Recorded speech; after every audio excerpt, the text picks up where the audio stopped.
Merci beaucoup, Paul. Voilà, effectivement, on peut se poser la question. Alors, on va parler de beaucoup de choses, mais cette question européenne, est-ce que vous avez décidé de casser votre image d'Européen en disant il faut un moratoire sur l'immigration, il faut faire un référendum sur la Constitution pour ne plus être menacé, c'est le mot que vous utilisez, par les conventions européennes, des droits de l'homme européennes, pour casser votre image, et donc c'est une forme de coup politique, de coup de com' politique, ou est-ce que c'est votre conviction profonde et du coup, vous avez complètement changé?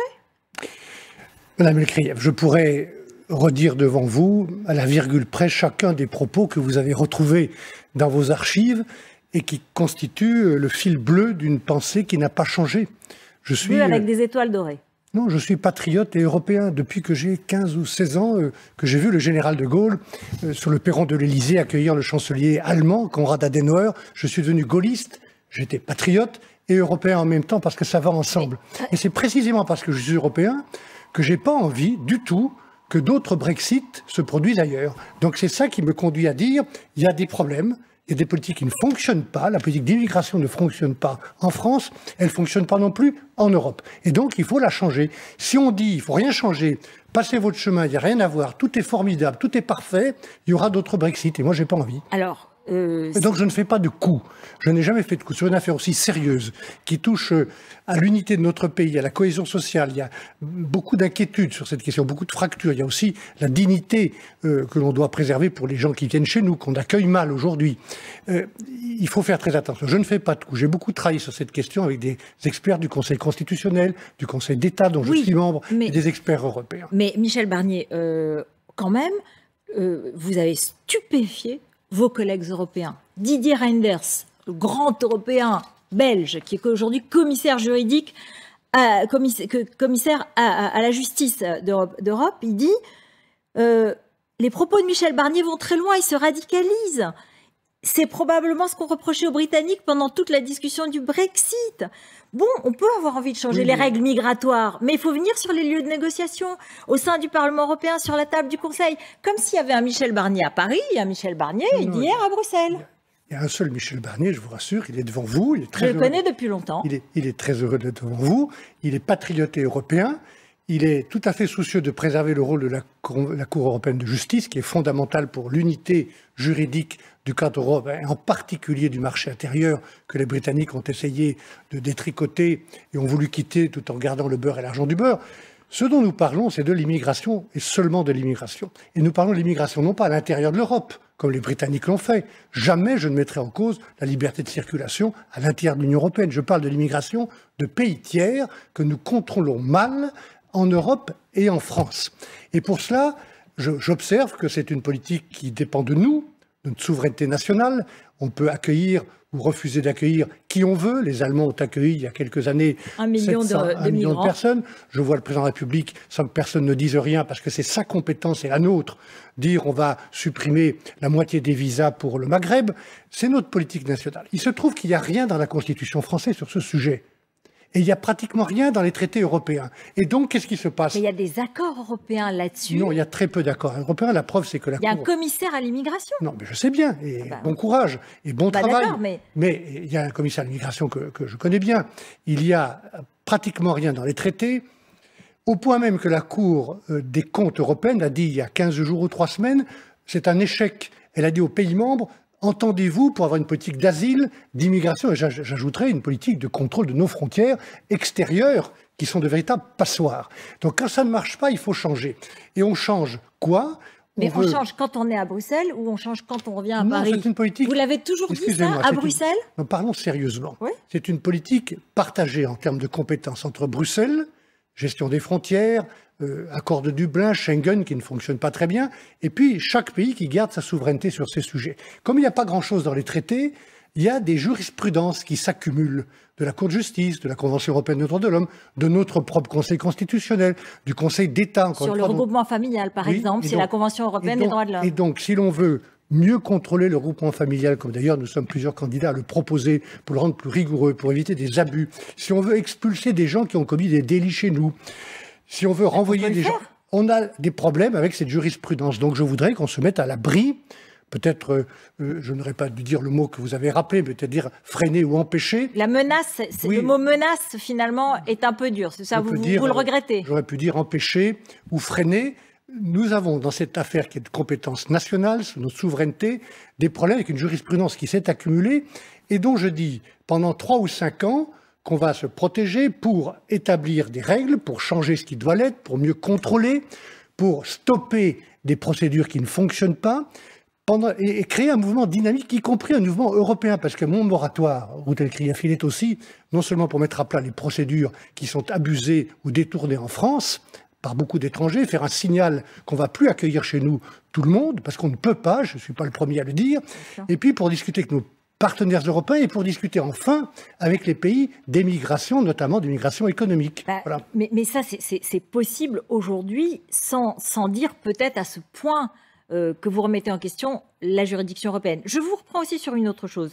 Sur la Pologne, aujourd'hui, vous avez dit, enfin hier, chez notre consoeur Christiane Amanpour de CNN, il faut choisir, les Polonais doivent choisir entre l'Union européenne et leur pays. Mais parce qu'il ne s'agit pas du tout de la même chose. Alors justement, pardon, je voudrais expliquer pour que les spectateurs le sachent.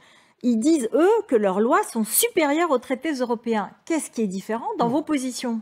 La loi constitutionnelle, la Constitution est supérieure, y compris chez nous. La Constitution française est supérieure. Il n'y a pas de traité européen ratifié en France en contradiction avec la Constitution. Et quand il y a une contradiction, on change la Constitution ou on ne ratifie pas. Ça a déjà arrivé plusieurs fois dans le passé. Donc ça, c'est une banalité ou c'est quelque chose que tout le monde découvre maintenant, mais que nous savons depuis longtemps. La Constitution est supérieure. Ce qui est en cause, ce n'est pas un problème juridique en Pologne, c'est un problème politique. Les Polonais veulent mettre la main sur un sujet très important qui est l'indépendance de la justice et mettre en cause certaines libertés publiques. Ça, c'est très grave. Et ils s'appuient sur leur constitution pour dire on remet en cause des traités qu'ils ont pourtant acceptés et ratifiés il y a 17 ans quand ils sont entrés dans l'Union. C'est pour ça que j'ai parlé de moment de vérité. Donc ça n'a rien à voir avec ce que j'ai proposé. Et je dis simplement que, s'agissant des principes fondamentaux qui sont dans le droit de l'Union, et que nous avons, nous, acceptés en adhérant à l'Union européenne, et même en la créant, qui sont les principes de respect de l'indépendance de la justice et de la presse, je ne transigerai pas. Et donc, pour vous, il n'y a aucune comparaison entre votre proposition sur le moratoire et sur la remise en question. Alors, vous regrettez le mot menace, vous dites je veux qu'on respecte ce qui freine peut-être notre politique nationale. Pour retirer ce mot, je veux qu'on respecte les traités, je veux qu'on respecte la liberté de circulation en Europe, je veux qu'on respecte le rôle de la Cour de justice, et je veux surtout pas que mon pays se trouve dans une situation qui est peut-être improbable aujourd'hui, comme le Brexit était improbable, mais il s'est produit. Et si vous relisez le livre que vous avez, vous avez un chapitre avertissement. Et j'invite vos téléspectateurs à lire ce livre, qui est un livre qui est écrit tous les jours, le récit de cette négociation. Vous y verrez le premier chapitre, un avertissement. Oui. Où je dis, je vais tirer les leçons du Brexit, parce que c'est pas une petite affaire. Il y a un sentiment populaire au Royaume-Uni qui s'est exprimé. C'est le même chez nous. Le sentiment que l'Europe ne protège pas, l'immigration mal contrôlée, les services publics insuffisants, l'absence d'emploi, pas d'avenir, pas d'industrie. Ça, si on n'écoute pas ce sentiment populaire, ce n'est pas du populisme, c'est le sentiment populaire. Il ne faut pas confondre. Il faut lui répondre. À Bruxelles, il y a des réponses. Il y a des réponses à Paris, il y en a dans les régions aussi. Mais pardonnez-moi, sauf que les Anglais, c'était l'immigration intra-européenne qui leur posait problème. C'est pour ça que c'est pas comparable. Voilà. Mais donc quand M. Farage... Nigel Farage, qui était pro-Brexit à l'époque. C'est un nationaliste d'extrême droite britannique qui a voulu le Brexit. Il l'a obtenu. Quand il dit « M. Barnier me donne raison », c'est pas vrai, parce que lui, il voulait supprimer, il a supprimé la liberté de circulation. Et d'ailleurs, on voit ce qui se passe maintenant à Londres, puisqu'ils n'ont plus de chauffeurs pour conduire leurs camions, parce qu'ils ont supprimé la liberté de circulation à l'intérieur de l'Europe. Alors, on va poursuivre pour clore ce clair. sujet. En tout cas, vous avez répondu à ce qui pouvait être peut-être... Je suis patriote et européen. Oui. Et je vais mener cette campagne présidentielle en restant ce que je suis depuis que j'ai 15 ans, patriote, gaulliste et européen. Et sans faire de coups de com'. Et je ne fais pas de coup de com' sur une question aussi grave que celle-là. Juste, répondez, parce qu'on en a parlé il y a un instant. Gérald Darmanin, au Sénat aujourd'hui, il s'est adressé à Michel Barnier, ancien responsable du Brexit, de la négociation du Brexit. Et il dit, sur l'immigration, vous n'avez pas défendu les intérêts français. Et donc, il faudra qu'on le fasse nous. C'est ce qu'il dit, on va l'écouter. Oui, nous devons avoir un nouveau traité avec nos amis britanniques, puisqu'il est évident que nous avons manqué quelque chose pour le Brexit. J'ai eu l'occasion de dire Et je regrette que M. Barnier n'ait pas pu négocier avec nos amis britanniques cette question des accords avec la Grande-Bretagne. Et c'est à nous, lors de la présidence française, de créer ce nouveau traité européen, traité Grande-Bretagne Europe. Et lorsque nous présiderons l'Union européenne dans quelques jours, ce sera évidemment à la table des négociations. Vous n'imaginez pas que je vais perdre du temps à polémiquer avec le ministre de l'Intérieur. Il a d'ailleurs dit « n'ai pas pu ». Pourquoi j'ai pas pu? Parce que les chefs d'État et de gouvernement ne m'ont pas donné le mandat de négocier cela. C'était un accord bilatéral que M. Darmanin, qui devrait être plus sérieux, a lui-même renégocié en novembre l'année dernière avec sa collègue britannique pour l'améliorer. Comme ça ne marche pas maintenant, il dit c'est la faute de l'Europe. On connaît bien cette musique. Moi, il dit c'est la faute de Barnier. Oui, mais il a dit M. Barnier n'a pas pu. Je n'ai pas pu parce que le président de la République française sortant, qu'il a nommé ministre, les autres chefs d'État ne m'ont pas donné le mandat. Ils ont considéré que cet accord, la France a considéré c'était l'accord bilatéral du Touquet. Je précise que cet accord, il fait que nous nous occupons de garder, entre guillemets, les migrants qui voudraient aller en Angleterre, voilà, en échange de la somme de 63 millions d'euros. Ça ne fonctionne pas, les Anglais ne veulent pas payer, on a multiplié des contraintes, on a déplacé le problème d'ailleurs depuis le nord jusqu'au Touquet et même vers Dunkerque. Donc ça ne fonctionne pas. Monsieur Darmanin devrait faire très attention à ce qu'il dit, parce que je serai là pour le lui rappeler. Et je souhaiterais, sur une affaire comme celle-là, d'ailleurs, que son Premier ministre, M. Castex, le rappelle au sens des responsabilités, à être plus sérieux. Voilà. Mais donc vous dites, je n'ai pas pu parce que je n'avais pas le mandat. Je n'ai pas pu parce que je n'avais pas le mandat de négocier cet accord. Si on me l'avait donné, je l'aurais fait. Et il le fait pourquoi, Gérald Darmanin? Mais parce qu'ils sont en campagne électorale, vous voyez bien, ces ministres, le chef de l'État lui-même, qui veulent effacer en 5 mois de communication, de polémique, de communication, 5 ans d'incertitude, d'inaction, d'aller-retour. Monsieur Darmanin, c'est le 3e ministre de l'Intérieur en 4 ans. 3 ministres en 4 ans. C'est pas comme ça que j'entends diriger notre pays si les Français me font confiance. Il n'y aura pas de ministre qui change tout le temps, c'est ce que vous dites? Non, je pense que rien n'oblige, je vais vous dire ce que je pense plus gravement, rien n'oblige le président de la République, tel que je l'imagine, à être aussi solitaire, arrogant, quelquefois, à gérer en se méfiant du Parlement, qu'on a réduit dans un coin, des syndicats, des collectivités locales. Regardez comment on a géré la crise du Covid, en se méfiant. C'était l'État tout seul, verticalement, de manière péremptoire, qui gérait cette crise, alors que dans d'autres pays, on a associé les communes, les départements, les régions. Et les résultats de la gestion de la crise, vous les jugez comment aujourd'hui? Non, je ne vais pas faire de polémique là-dessus. Ce n'est pas le moment de donner des leçons. Il y a eu trop de morts, trop de malades, trop de solitude. Je dis simplement que notre pays est géré de manière trop solitaire par le chef de l'État et que rien ne l'oblige. Puisque vous me parlez des ministres, il y a une époque, sous De Gaulle, et je dis ça parce qu'il reste incomparable, le général de Gaulle, avec quiconque. Il avait de grands premiers ministres, il avait des ministres solides, Messmer, Malraux, Couve de Murville, qui restaient longtemps, qui étaient courageux, qui faisaient pas des polémiques de cette nature et qui étaient soutenus. Et il faut avoir du courage politique et il va falloir beaucoup de courage politique pour changer ce pays. Michel Barnier, bon, aujourd'hui, Emmanuel Macron, dans les sondages, il est en tête et il est au second tour. Il a l'air d'être reconnu, alors il est critiqué par l'opposition, c'est tout à fait normal, mais vous savez qu'il y a des gens qui disent, mais quelle est la vraie différence entre Michel Barnier et Emmanuel Macron? Est-ce que Michel Barnier n'est pas devenu candidat à la présidentielle parce qu'il ne s'est pas entendu avec Emmanuel Macron, parce qu'ils ont quand même des points de convergence sur l'Europe, sur l'économie. Moi, je n'ai pas attendu M. Macron pour être européen. Je l'étais avant lui. Et je vous ai dit depuis assez longtemps, le président de la République française, pour moi, il doit être un président qui défend la souveraineté nationale, l'intérêt du pays, mais dans un cadre européen, parce que sur certains sujets, je vais vous dire la vérité, si on n'est pas dans la coopération, si on ne fait pas des souverainetés nationales solidaires contre le terrorisme, contre la pauvreté en Afrique, contre la finance mondiale, contre le changement climatique, on est foutu. Mais c'est ce qui se passe. C'est ce qu'on fait quand même. Oui, c'est ce qu'on fait. C'est pour ça que je suis européen et que je serai un président de la République européen, comme l'ont été tous les présidents de la République, avec plus ou moins de passion, depuis 1958 et depuis le général de Gaulle. Mais je viens de vous dire sur la méthode que j'ai beaucoup de différences. Je ne vais pas laisser filer la dette française comme elle file depuis 5 ans maintenant. Vous n'auriez pas fait quoi qu'il en coûte? Non, parce qu'on voit bien que ça coûte beaucoup et que ça va coûter beaucoup aux futures générations. Vous ne l'auriez pas fait?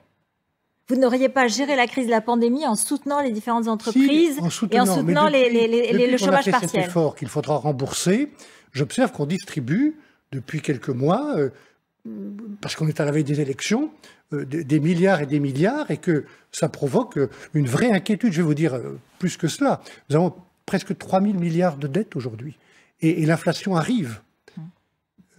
Méfions-nous d'une crise financière qui toucherait notre pays. Voilà ce que je dis avec beaucoup de gravité. Il va falloir retrouver une trajectoire de bonne gestion des finances publiques pour ne pas faire des chèques en blanc ou en bois sur la tête de nos enfants ou de nos petits-enfants. On n'a pas le droit de faire ça. Vous savez, il y a je vais vous dire, il y a un homme politique français qui m'a beaucoup marqué, au-delà du général de Gaulle, qui reste incomparable, c'est Pierre Mendès France, qui était un homme de gauche, un homme d'État de gauche, et qui a dit un jour, dans un discours, il ne faut jamais sacrifier l'avenir au présent.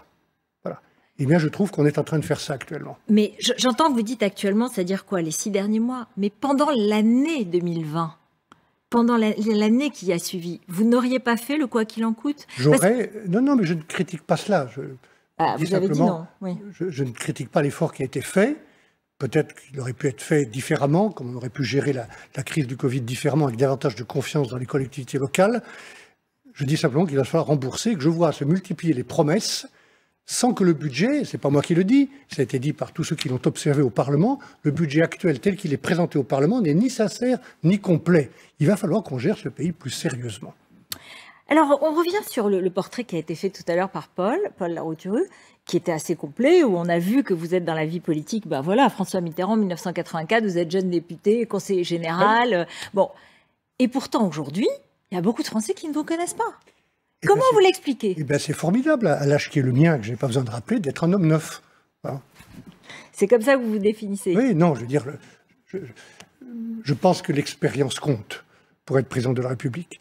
Le fait d'avoir été élu pendant 17 ans président d'un conseil général, d'y avoir fait de grands projets comme les Jeux, mais aussi beaucoup de plus petits projets pour le progrès du territoire, d'avoir été ministre de l'Environnement, de l'Agriculture, des pêcheurs, des Affaires étrangères, d'avoir passé du temps à Bruxelles pour le chef de l'État, le nouveau président de la République, dès le mois de mai-juin, va être au Conseil européen. Il va falloir terminer la présidence française. Et je pense pouvoir dire avec humilité, mais avec sérénité, que je suis prêt.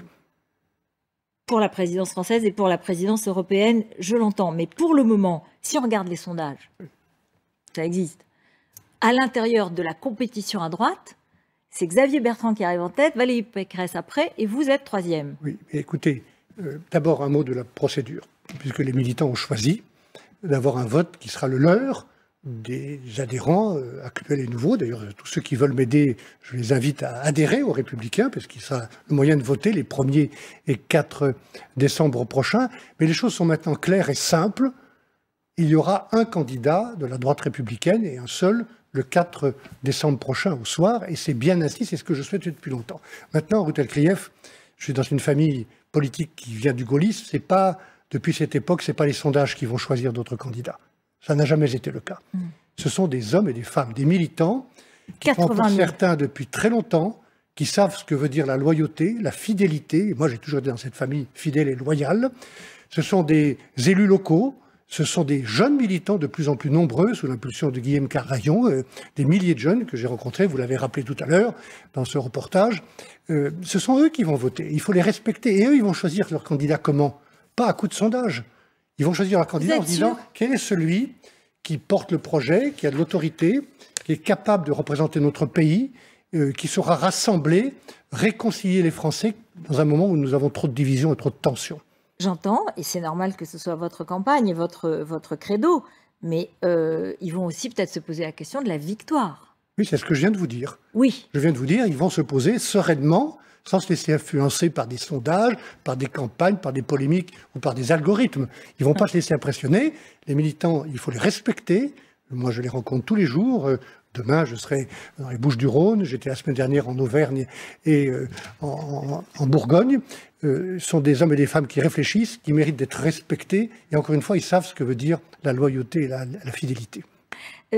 On sait qu'ils sont un petit peu tiraillés, ces militants.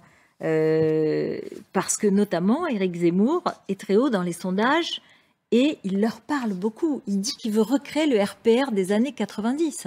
Oui. Et c'est un RPR auquel vous vous référez aussi, vous y étiez à ce moment-là. Oui, mais j'ai davantage de légitimité à me référer au RPR que M. Zemmour qui a voté une ou deux fois pour M. Mitterrand. je ne vais pas passer du temps sur M. Zemmour. M. Zemmour est un essayiste, est quelqu'un qui est très passionné, qui a aussi des obsessions, permettez-moi de vous le dire. Et je pense que notre pays a tellement de tensions, il y a tellement d'agressivité, on le voit, des policiers Bien qui sûr. sont... On va y venir, je vais vous demander ce que vous feriez. Oui. Mais justement... On voit même dans le débat politique de l'agressivité inutile, encore aujourd'hui contre Rachida Dati. Tout ça me permet de dire que notre pays n'a pas besoin de tensions supplémentaires. D'accord, mais je comprends Michel Barnier. Mais... Le président doit rassembler, il doit réconcilier, il doit mettre les gens autour de la table et les respecter. Mais donc ça veut dire quand même donner son opinion sur les idées d'Éric Zemmour. Si vous n'avez pas envie de le faire, ça voudrait dire que vous ne voulez pas heurter ceux qui sont attirés par lui. Non, ça veut dire que je veux m'adresser aux Français. Mais donc qu'est-ce que vous en pensez? C'est-à-dire, est-ce que vous vous dites, par rapport à Éric Zemmour, je n'ai rien à voir avec lui. Il n'y aura aucune complaisance, aucune faiblesse avec les thèses racistes, antiféminines, confondant De Gaulle et Pétain. Enfin, je veux dire, je n'ai rien à voir avec lui, mais je ne vais pas passer du temps à me prononcer par rapport à quelqu'un qui n'est pas candidat aujourd'hui et qui met de la tension dans le pays. Le pays a besoin d'être rassemblé. Il a besoin d'un président qui rassemble et qui agit. Voilà ce que je veux être. Je vous continue juste en un mot. Laurent Wauquiez, aujourd'hui, on dit que c'est un de vos principaux soutiens. Et d'ailleurs, écoutez-le, le 10 septembre à Mézin, pendant son ascension, il a dit du bien de vous. On a quand même Michel Barnier qui va porter les couleurs. Et je sais qu'il y a beaucoup de gens dans les Alpes qui vont le soutenir. J'étais avec lui hier soir. C'est un grand monsieur. Et pas seulement dans les Alpes. Oui. Mais bon, moi j'ai des souvenirs, parce que comme vous, je connais un peu la vie politique. Vous, enfin des deux côtés de la barrière, vous comme acteur, moi comme observatrice. Mais je me souviens qu'en 2015, pour les régionales, vous n'étiez pas très amis. Parce que c'est lui qui a pris la tête des régionales en Auvergne-Rhône-Alpes, alors que vous la briguiez. Oui, mais très bien. Et il y a eu un moment de compétition. Il a été désigné, je l'ai soutenu. Pas tout de suite. Au début, vous n'avez pas donné de consigne de vote. Oui, mais je l'ai soutenu dans la campagne et je ne le regrette pas parce qu'il a été un très grand président de cette très grande région, Auvergne-Rhône-Alpes. Ce que je peux dire sur Laurent Wauquiez, c'est que nous travaillons beaucoup ensemble, nous parlons beaucoup sur le fond, comment gérer nos territoires, comment encourager le travail, le mérite plutôt que l'assistanat, comment rétablir la sécurité, quelle politique d'éducation. On a beaucoup travaillé, beaucoup parlé, y compris à Lyon, comme il l'a dit tout à l'heure. Je veux dire simplement de Laurent Wauquiez que c'est quelqu'un qui compte et qui comptera beaucoup dans la majorité. Vous lui avez proposé un poste, il paraît? Non, naturellement pas. Et pour l'effort de redressement dont notre pays a besoin, je pense qu'on a besoin de son énergie, de sa résolution, de tout ce qu'il a pu démontrer comme qualité, notamment dans cette grande région Auvergne-Rhône-Alpes, qui est aussi la mienne. Et un mot quand même sur sa décision en 2017, entre les deux tours, de ne pas donner de consigne de vote, de ne pas appeler à voter pour Emmanuel Macron contre Marine Le Pen. Vous l'auriez soutenu aussi là-dessus? J'ai eu une attitude différente et je ne vais pas revenir là-dessus. Je veux dire simplement qu'aujourd'hui, au moment où nous parlons, et si on veut bien regarder devant, chacun a son parcours et doit être respecté, je vous dis que Laurent Wauquiez est quelqu'un qui compte et qui comptera. Non, j'ai bien compris, voilà. Mais vous n'étiez pas d'accord sur cette question-là. Je viens de dire que j'avais une position qui n'était pas celle-là. Voilà. Alors, sur la sécurité, aujourd'hui, vous proposez un ministère de la sécurité publique qui aurait autorité sur la police, la gendarmerie et l'administration pénitentiaire. Vous voulez un électrochoc d'autorité et vous voulez beaucoup plus de policiers dans les rues et moins dans les bureaux. Écoutez cette phrase, ça m'a rappelé cette phrase d'Emmanuel Macron. La première exigence et ambition, je l'ai parfois d'ailleurs dit en ces termes, je vous le répète, plus de bleu sur le terrain. Voilà, il a demandé aussi plus de bleu sur le terrain. Mais c'est le président sortant. Il est le président de la République actuellement, jusqu'au mois d'avril. Qu'est-ce qu'on attend? L'autre jour, il va à Marseille. J'étais le même jour à Marseille pour rencontrer des chefs d'entreprise. Très bien. Et puis, je l'entends annoncer un programme pour les 10 ans qui viennent. Que les élus, la présidente Madame Vassal de l'agglomération, le maire de Marseille, demandaient depuis des années au Premier ministre. Ils m'ont dit qu'ils étaient demandés pour les transports, le tramway, la sécurité, les écoles, ce que M. Macron a annoncé là à quelques mois de sa réélection. J'aurais compris qu'ils viennent à Marseille pour faire le bilan de 4 années d'action, pas pour annoncer un projet dans les 10 ans qui viennent. Revenons à mes propositions, si vous voulez bien. Je pense qu'il faut un électrochoc. Je pense que l'insécurité est le principal échec de ce quinquennat. et qu'il faut vraiment que ça change. Il faut de l'ordre dans ce pays. Je ne suis d'ailleurs pas le seul à le dire. J'entendais, ça m'a intéressé, que l'ancien Premier ministre, M. Édouard Philippe, a dit il faut remettre de l'ordre dans les comptes, il faut remettre de l'ordre dans la rue. C'est ce que vous dites aussi, alors. Ça veut dire qu'il y a du désordre. Sauf que moi, je n'ai pas été Premier ministre pendant 3 ans. Et que je ne dis pas il faut réélire le même président alors qu'il y a du désordre. S'il y a du désordre, on change de président. C'est ça que je dis. C'est assez simple. Donc, oui, un électrochoc, un ministère de l'Intérieur et de la Sécurité publique qui ne s'occupe que de cela, un ministère de l'Intérieur et de la Sécurité publique, et un autre ministère qui s'occupera du dialogue et du partenariat avec les collectivités locales. Une réforme de la réponse pénale qui ne fonctionne pas actuellement, 250 créations de postes de juges par an, 20 000 places de prison, des peines qui sont exécutées, des gens qui sont condamnés donc à double peine. Création de prison, construction de nouvelles prisons. 20 000 places de prison, de prisons différenciées selon la nature des délits, des peines qui sont exécutées, la double peine qui est rétablie. Il n'y a pas de problème. Il faut remettre de l'ordre dans ce pays, le faire de manière rigoureuse et juste, et c'est ce que je compte faire. Un mot aujourd'hui, puisque aujourd'hui des tags visant nommément des policiers ont été découverts dans un immeuble dans l'Essonne. Qu'est-ce que vous auriez fait? Ou fait faire par votre ministre de la Sécurité? Il faut dire, Ruth Elcleave, de quoi il s'agit. Oui, avec les noms des policiers. Qui montrent, qui donnent le nom et mettent en cause la sécurité personnelle tout à fait. Et des policiers et de leurs familles. Je veux dire d'avoir de la solidarité avec ces policiers. Il faut être intraitable, il faut découvrir qui a pu faire ça. Et puis, il faut en effet que les policiers soient là et qu'il n'y ait pas ce sentiment d'impunité que l'on sent dans notre pays actuellement. Le salafisme, il y a eu dans l'actualité encore aujourd'hui une mosquée, la mosquée d'Alonne dans la Sarthe, qui a été fermée par Gérald Darmanin. Quelle méthode est-ce que vous utiliseriez sur ces questions? Xavier Bertrand a dit « je veux interdire le salafisme ». Valérie Pécresse dit, comme François Fillon à l'époque, il faut utiliser le crime d'intelligence avec l'ennemi, parce que interdire le salafisme, ça serait impossible sur le plan constitutionnel. Vous dites quoi? Je dis la même chose. Je dis qu'on ne peut pas interdire à des gens de penser. Ce qui est important, c'est de savoir si ces gens qui pensent, et qui pensent mal, qui veulent utiliser l'islam de manière violente et radicale, sont capables de porter atteinte aux intérêts de notre pays, à la laïcité, qui est une donnée fondamentale, une valeur fondamentale de la République française, à la sécurité publique. Et donc là, il faut être intraitable, fermer les mosquées quand elles doivent l'être, et que ces gens font du prosélytisme pour une forme de violence. C'est une vision radicale de l'islamisme dont nous parlons, et je pense qu'il faut être intraitable. Et donc, sous quelle forme? Enfin, je veux dire, vous le feriez sous quelle forme? Parce que...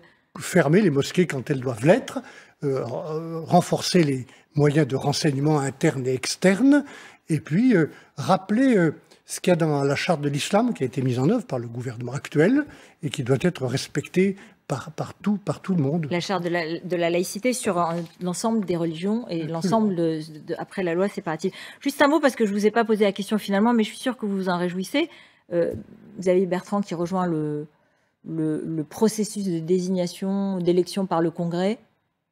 Mais j'ai dit plusieurs fois que tous ceux qui veulent le soutien de cette famille politique, qui a toujours été la mienne, que je n'ai jamais quittée, je le redis, qui veulent le soutien de ces militants, qui ont été très patients et que je veux remercier, de ces élus, il faut qu'ils soient dans la règle du jeu, c'est une question de loyauté, donc c'est bien ainsi, c'est plus simple, c'est plus clair, il y aura un candidat dans l'ordre républicaine, et je pense, et je serai ce candidat, si les militants et les adhérents de ma famille politique me font confiance. Je veux juste revenir, pardon, c'est un petit peu en zigzag, mais sur l'immigration et en l'occurrence, quand on parlait vous en avez parlé, les visas, le président a dit on va diviser par 2 le nombre de visas.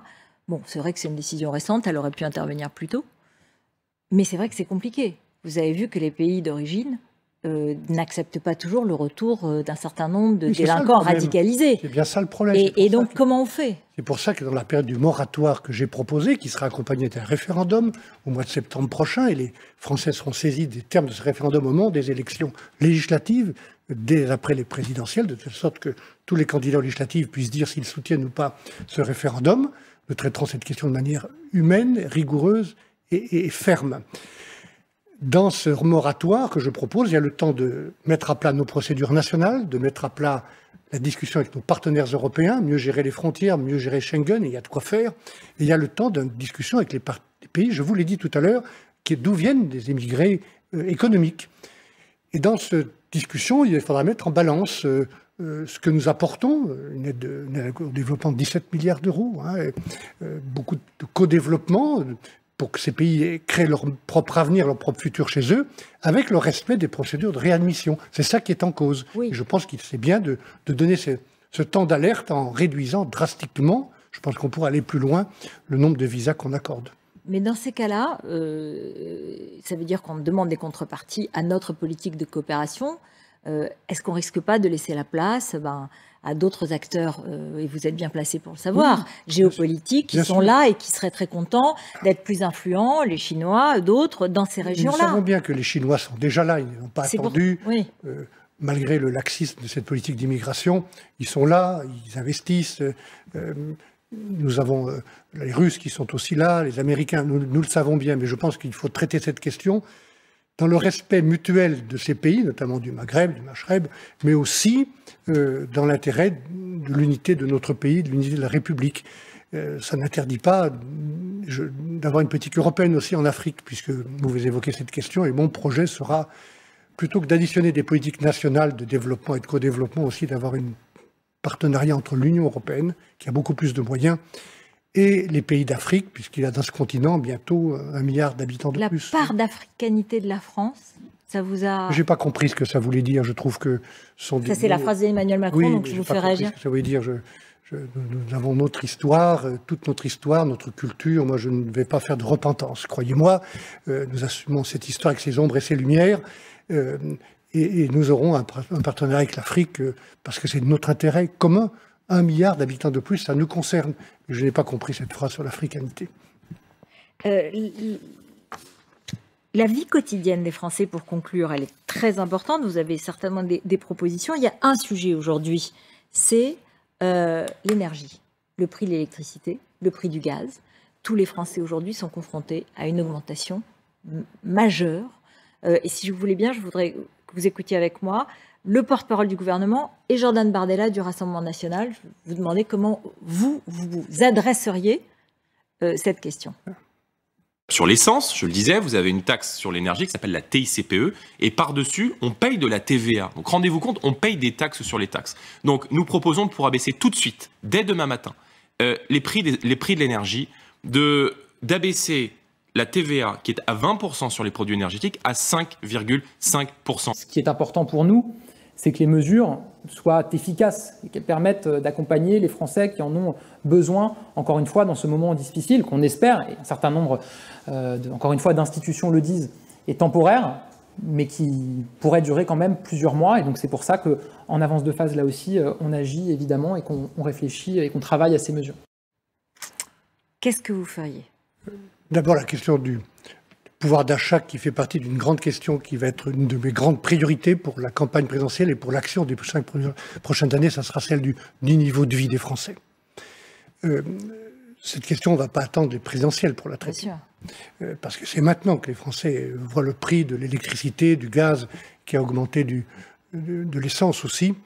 Je pense qu'il faudrait prendre une mesure tout de suite pour effacer, par des abaissements de taxes, la récente hausse sur le gaz.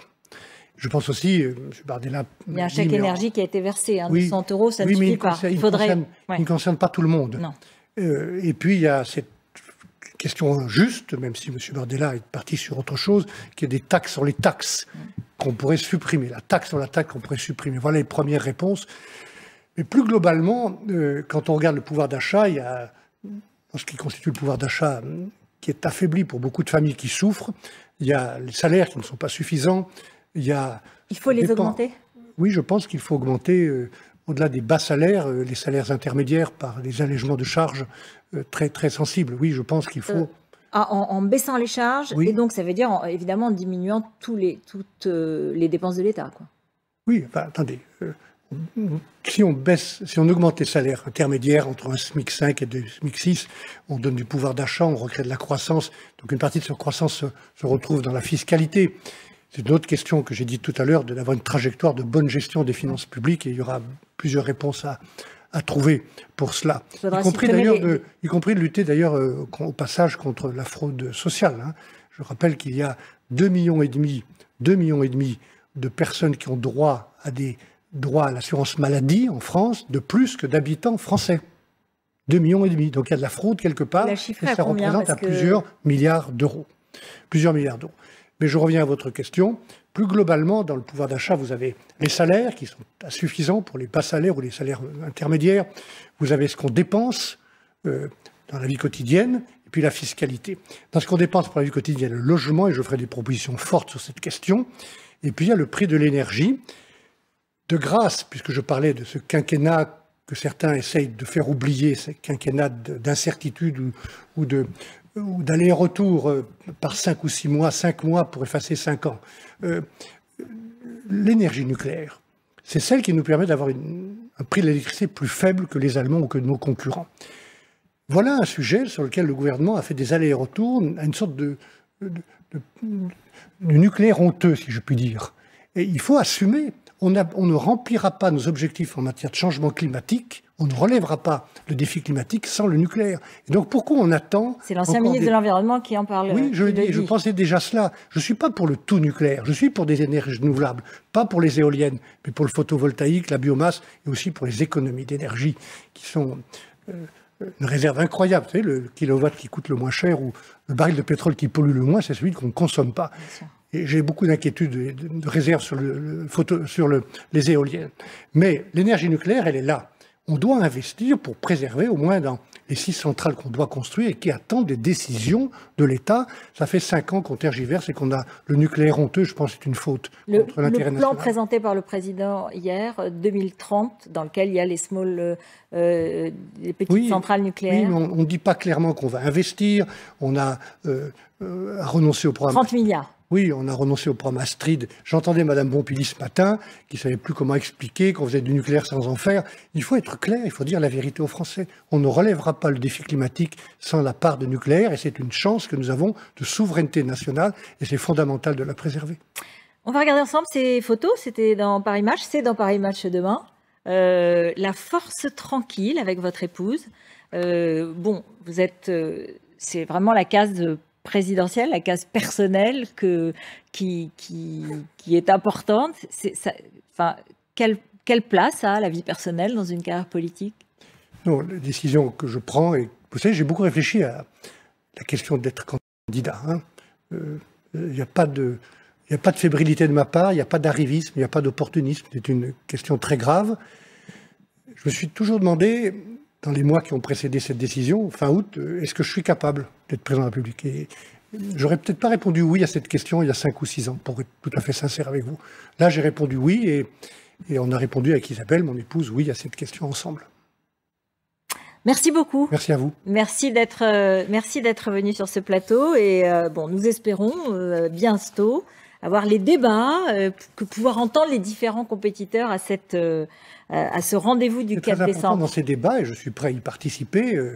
On ne va pas en faire 50, mais c'est bien qu'il y ait... Il y en aura un ici. Oui, ici, ailleurs. En tout cas, moi, je suis prêt toujours à débattre, parce que la politique, c'est aussi un débat d'idées. Une campagne présidentielle, ce n'est pas de la polémique, ce n'est pas des invectives. C'est un débat, c'est une confrontation d'idées respectueuse. Ce qui est très important, pour tout vous dire, c'est qu'on se respecte. Et je crois qu'il n'y aura pas de problème. Parce que sur le fond, on se retrouvera. Moi, je voudrais, au lendemain du 5 décembre, si je suis élu, comme je le souhaite par ma famille politique, prendre le temps de rassembler tout le monde autour de la table, de faire un projet commun. Et donc, c'est très important, dans l'attitude qu'on a maintenant, de se respecter, de s'écouter, pour plus facilement se rassembler le moment venu. Merci. Merci à vous. Merci d'être venu sur notre plateau.